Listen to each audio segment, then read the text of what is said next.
सांख्य दर्शन विषयक हमारे आज के व्याख्यान का विषय है सांख्य दर्शन में विकासवाद की अवधारणा। प्रत्येक दार्शनिक विचारधारा के समक्ष एक ये महत्वपूर्ण प्रश्न होता है कि इस संपूर्ण चराचर जगत की उत्पत्ति किस प्रकार हुई, कौन इस जगत का निमित्त कारण है, कौन सा तत्व जो है इस जगत का उपादान कारण है। किसी भी कार्य के लिए निमित्त और उपादान दो महत्वपूर्ण कारण होते हैं। निमित्त कारण वह शक्तिमान कारण होता है जो उपादान रूपी सामग्री से किसी कार्य का निर्माण करता है, अर्थात जो किसी कार्य का निर्माण करता होता है उसे ही निमित्त कारण की संज्ञा दी गई है। जबकि उपादान कारण वह सामग्री होती है जिसके द्वारा कार्य का निर्माण किया जाता है। उदाहरणार्थ घट या घड़ा जो है, इसमें कुंभकार जो है वह घड़े का निमित्त कारण है और जो मिट्टी है वह घड़े का उपादान कारण है। कुंभकार मिट्टी के द्वारा घट का निर्माण करता है। इस प्रकार प्रत्येक कार्य के लिए जो दो प्रमुख कारण होते हैं वे निमित्त और उपादान कारण होते हैं। कुछ दार्शनिक विचारधाराओं ने इस जगत को भी कार्य के रूप में स्वीकार किया है। जो दार्शनिक विचारधाराएं जगत को एक कार्य के रूप में स्वीकार करती हैं, उनके समक्ष ये प्रश्न है कि इस जगत का निमित्त कारण कौन सा तत्व है, या वह कौन सा तत्व है जो इस जगत का निर्माण करता है, और इस जगत का उपादान कारण कौन सा तत्व है। निमित्त कारण और उपादान कारण के आधार पर जगत की व्याख्या को लेकर भारतीय और पाश्चात्य दार्शनिक चिंतन परंपरा में विभिन्न विचारधाराएं प्रचलित हैं। कुछ दार्शनिक विचारधाराएं जो हैं ईश्वर को जगत का निमित्त कारण स्वीकार करती हैं, जबकि कुछ विचारधाराएं जो हैं ईश्वर को निमित्त और उपादान दोनों कारण स्वीकार करती हैं। जबकि कुछ विचारधाराएं ईश्वर को केवल निमित्त कारण स्वीकार करती हैं, जबकि पंच महाभूत आदि जो हैं उन्हें जगत का उपादान कारण स्वीकार करती हैं। सांख्य दर्शन जो है ईश्वर को जगत का निमित्त कारण स्वीकार नहीं करता। सांख्य दर्शन जो है प्रकृति को इस संपूर्ण चराचर जगत का उपादान कारण स्वीकार करता है। सांख्य दर्शन के मतानुसार ये संपूर्ण चराचर जगत जो है उत्पत्ति से पूर्व प्रकृति में अव्यक्त रूप में विद्यमान होता है, और ये संपूर्ण चराचर जगत जो है प्रकृति का ही परिणाम है। सांख्य दर्शन इस जगत को प्रकृति का परिणाम स्वीकार कर प्रकृति परिणामवाद का समर्थन करता है। प्रकृति परिणामवाद सत्कार्यवाद का एक प्रकार है। सत्कार्यवाद के मतानुसार कार्य जो है उत्पत्ति से पूर्व अपने कारण में विद्यमान होता है। सांख्य दर्शन भी इस संपूर्ण चराचर जगत को उत्पत्ति से पूर्व अपने मूलभूत कारण अव्यक्त प्रकृति में अव्यक्त रूप से विद्यमान स्वीकार करता है। सांख्य दर्शन के विषय में सृष्टि और प्रलय जो है उनका एक विशेष अर्थ है। सांख्य दर्शन में सृष्टि जो है कोई नवीन उत्पत्ति नहीं है, इसी प्रकार प्रलय जो है पूर्णतया विनाश नहीं है। सांख्य दर्शन में सृष्टि या उत्पत्ति का अर्थ है कार्य का अपने कारण से अभिव्यक्त होना, जबकि विनाश और प्रलय का अर्थ है कार्य का अपने मूलभूत कारण में लीन हो जाना। इस प्रकार सांख्य दर्शन जो है सृष्टि को नवीन उत्पत्ति स्वीकार नहीं कर यह स्पष्ट करता है कि ये संपूर्ण चराचर जगत जो है अपने मूलभूत कारण प्रकृति से जब अभिव्यक्त होता है तो इसे ही सृष्टि कहा जाता है, और जब ये संपूर्ण चराचर जगत अपने मूलभूत कारण प्रकृति में लीन हो जाता है तो इसे ही प्रलयकालीन अवस्था कहा जाता है। सांख्य दर्शन के मतानुसार जो प्रकृति है वह निरंतर परिणामशील है, उसमें निरंतर परिवर्तन होता है। प्रकृति में सृजनकालीन अवस्था में भी परिणाम परिलक्षित होता है, तो उसमें प्रलयकालीन अवस्था में भी परिवर्तन या परिणाम परिलक्षित होता है। सांख्य दर्शन के मतानुसार जो प्रलयकालीन अवस्था होती है उसमें सृष्टि में जो परिणाम होता है वह स्वरूप परिणाम होता है।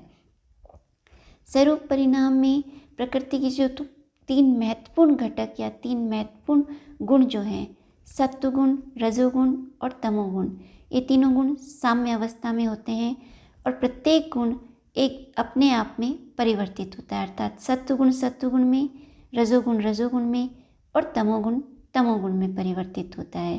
प्रकृति की इस साम्य अवस्था में जो ये स्वरूप परिणाम परिलक्षित होता है, इसमें किसी प्रकार का कोई सृजन नहीं होता। प्रकृति से विभिन्न तत्वों के सृजन या सृष्टि के लिए यह आवश्यक है कि प्रकृति में विरूप परिणाम हो, और विरूप परिणाम के लिए यह आवश्यक है कि पुरुष और प्रकृति का संयोग हो, क्योंकि प्रकृति अकेली जो है इस जगत की उत्पत्ति में सहायक नहीं है। प्रकृति अचेतन होने के कारण इस जगत का सृजन नहीं कर सकती, जबकि पुरुष जो है निष्क्रिय होने के कारण इस जगत का सृजन नहीं करता। सांख्य दर्शन के मतानुसार जगत के सृजन के लिए पुरुष और प्रकृति का संयोग अपेक्षित है। सांख्य दर्शन में ये एक गंभीर समस्या है कि पुरुष और प्रकृति का संयोग किस प्रकार हो, क्योंकि सांख्य दर्शन जैसा कि विदित है एक द्वैतवादी विचारधारा है जो पुरुष और प्रकृति नामक दो सत्ताओं में विश्वास करता है। इसमें पुरुष और प्रकृति दोनों एक दूसरे से पूर्णतया विपरीत स्वभाव वाले हैं। जहाँ पुरुष जो है वह शुद्ध चैतन्य स्वरूप है और निष्क्रिय है, और जो साक्षी है, दृष्टा है, भोक्ता है, त्रिगुणातीत है, वहीं जो प्रकृति है वह अचेतन है, त्रिगुणात्मक है, सक्रिय है, भोग्य है।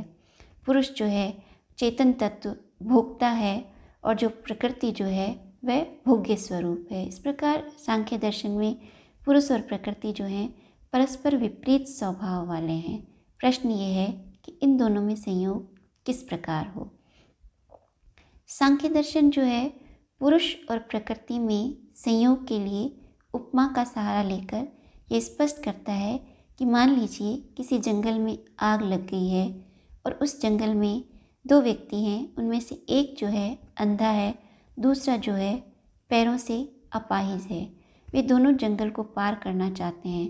अंधा व्यक्ति जो है वह देख नहीं सकता किंतु चल सकता है, किंतु जो पैरों से अपाहिज है वह व्यक्ति चल नहीं सकता किंतु देख सकता है।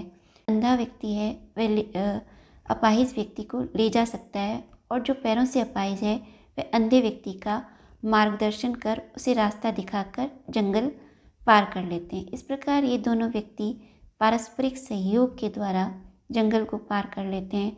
उसी प्रकार सांख्य दर्शन के मतानुसार पुरुष और प्रकृति जो है दोनों एक दूसरे से सहयोग कर इस सृष्टि का सृजन करते हैं, किंतु सांख्य के द्वारा जो ये उपमा दी गई है वे तर्कसंगत नहीं है, क्योंकि सांख्य दर्शन में जो ये भी स्पष्ट किया कि पुरुष जो दो व्यक्ति जो हैं, एक अंधा और एक पैरों से अपाहिज, ये दोनों ही चेतन हैं, जबकि इस उपमा में जो पुरुष है वह चेतन तत्व है और प्रकृति जो है अचेतन तत्व है।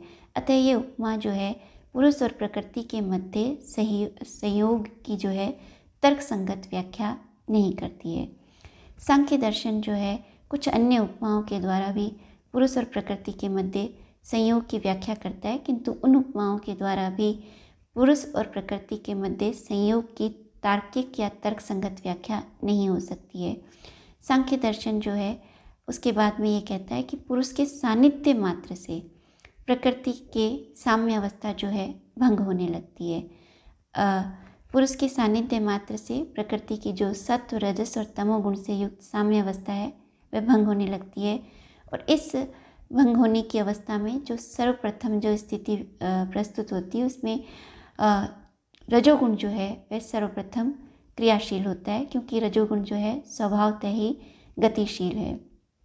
जैसे ही रजोगुण में क्रियाशीलता उत्पन्न होती है तो सत्व और तमस गुण में भी स्पंदन उत्पन्न होता है।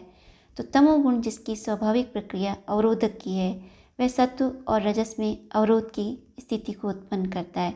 इस प्रकार इन तीनों गुणों में एक भीषण आंदोलन उत्पन्न होता है। सांख्य दर्शन में इसे ही गुण क्षोभ की संज्ञा दी गई है। प्रकृति की जब ये साम्य अवस्था भंग होती है पुरुष के सानिध्य से, तो सत्व, रजस और तमस ये तीनों गुण एक दूसरे को अभिभूत कर स्वयं को अभिव्यक्त करते हैं। सत्व गुण जो है रजस और तमस को अभिभूत कर स्वयं को अभिव्यक्त करता है, जबकि जो रजोगुण जो है वह सत्व और तमस को अभिभूत करता है और तमोगुण जो है रजस और सत्व को अभिभूत करता है। इन तीनों गुणों में जो एक दूसरे को अभिभूत कर स्वयं को अभिव्यक्त करने की प्रक्रिया है, इसे ही विरूप परिणाम की संज्ञा दी गई है, जिसमें प्रत्येक गुण एक दूसरे को अभिभूत कर स्वयं को अभिव्यक्त करता है और इस प्रक्रिया में ही विभिन्न पदार्थों का सृजन होता है। इस प्रकार सांख्य दर्शन जो है प्रकृति की साम्यावस्था को भंग करने के लिए पुरुष के सानिध्य को स्वीकार कर विरूप परिणाम के द्वारा जगत के विभिन्न पदार्थों की व्याख्या करता है। सांख्य दर्शन के मतानुसार यह संपूर्ण चराचर जगत जो है प्रकृति के विकास का परिणाम है। इस प्रकार सांख्य दर्शन के मतानुसार इस जगत में जो हमें सूक्ष्म और स्थूल जितने भी पदार्थ दृष्टिगत होते हैं, वे समस्त पदार्थ जो हैं इस प्रकृति के विकास की प्रक्रिया का ही परिणाम है। सांख्य दर्शन का जगत विषयक जो मत है वह विकासवाद कहलाता है, जिसमें जो प्रकृति जो है अचेतन है वह संपूर्ण चराचर जगत का उपादान कारण है, जिसमें ये संपूर्ण चराचर जगत उत्पत्ति से पूर्व अव्यक्त रूप में विद्यमान होता है और जैसे ही प्रकृति में विरूप परिणाम अर्थात जब प्रकृति के पुरुष के सानिध्य से जब प्रकृति की साम्य अवस्था भंग होने लगती है तो उसमें विरूप परिणाम दृष्टिगत होता है, जिसके द्वारा इस संपूर्ण चराचर जगत की उत्पत्ति होती है। सांख्य दर्शन में चराचर जगत की उत्पत्ति को ही सृष्टि की संज्ञा दी गई है और जब ये संपूर्ण चराचर जगत अपने मूलभूत कारण प्रकृति में लीन हो जाता है तो उसे प्रलय की संज्ञा दी गई है। सांख्य दर्शन जगत के विषय में प्रकृति परिणामवाद का समर्थन करते हुए विकासवाद के द्वारा जगत के सृजन और प्रलय की व्याख्या करता है। सांख्य दर्शन के आज के इस व्याख्यान से संबंधित कुछ महत्वपूर्ण प्रश्न इस प्रकार हैं। विकासवाद से आप क्या समझते हैं, उसे स्पष्ट कीजिए। सांख्य दर्शन में जो प्रकृति जो है उसमें कौन कौन से दो परिणाम परिलक्षित होते हैं, उन्हें स्पष्ट कीजिए। स्वरूप परिणाम से आप क्या समझते हैं, विरूप परिणाम से आप क्या समझते हैं। सांख्य दर्शन में गुण क्षोभ की अवधारणा को स्पष्ट कीजिए। सांख्य दर्शन किस प्रकार सत्कार्यवाद के माध्यम से विकासवाद की व्याख्या करता है, उसे स्पष्ट कीजिए।